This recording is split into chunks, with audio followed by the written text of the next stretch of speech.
बाळा, हा योगायोग नाही. स्वामी समर्थांनी तुला इथे आणलंय.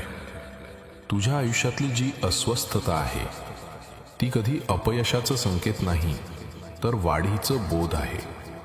जे काही तू आतापर्यंत धरून ठेवलंस ते आता तुझ्यासाठी ओझं बनतं आहे. त्यांना सोड. नव्या गोष्टींसाठी जागा बनव. स्वामींच्या हाती तू सुरक्षित आहेस. पहिलं चिन्ह, अस्वस्थता.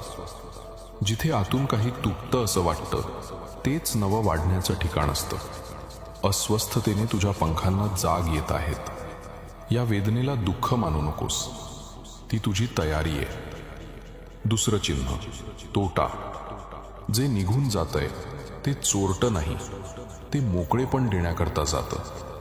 हात भरल्यावर नवीन गोष्टी येऊ शकत नाहीत, म्हणून स्वामी काही गोष्टी घेतायत, भविष्यासाठी जागा बनवण्यासाठी. तिसरं चिन्ह, शांतता. उत्तर न येणं, शून्यवाणी, हे अनुपस्थिती नाही, हे माती आहे जिथे पेरणी होत आहे. शांततेत बसून स्वामींचं ऐका. तेथेच तुमच्या पुढच्या पावलांची रेषा उघडते. चौथं चिन्ह, कसोटी. वाटेवर दगड आल्यास वगैरे समजू नकोस की स्वामील्याने तुला त्रास देत आहेत. ही कसोटी तुझं मन, धैर्य, श्रद्धा वाढवते. तू तयार करणं हे ते कायमच करतं. पाचवं चिन्ह, जुळवा.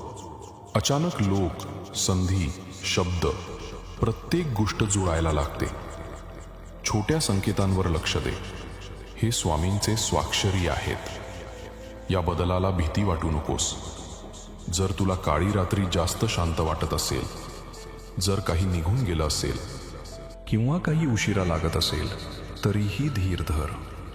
स्वामी म्हणतात, मी तुझ्यावर आहे, तू पुढे जा, मी पाठीशी आहे. परिणाम माझा, प्रयत्न तुझा, असा आत्मविश्वास ठेवा. आजचा संकल्प कर. जे काही चिन्ह येईल त्याला घाबरून न जाता ओळखीन. अस्वस्थतेवर म्हण, मी वाढतोय. तोट्यावर म्हण, मी मोकळा होत आहे. शांततेवर म्हण, मी तयार होतोय. कसोटी समोर म्हण, मी मजबूत होत आहे. जुळवाजुळव दिसल्यावर म्हण, उत्तर आलंय. उठ आणि शांतपणे स्वामींच्या कृपेचे पाऊल पिंजऱ्यातून बाहेर काढ. मोठं काही येतंय, स्वामींच्या लेखी आधीच ठरलेलं, आणि ते तुझ्यासाठी आहे. जय जय रघुवीर समर्थ.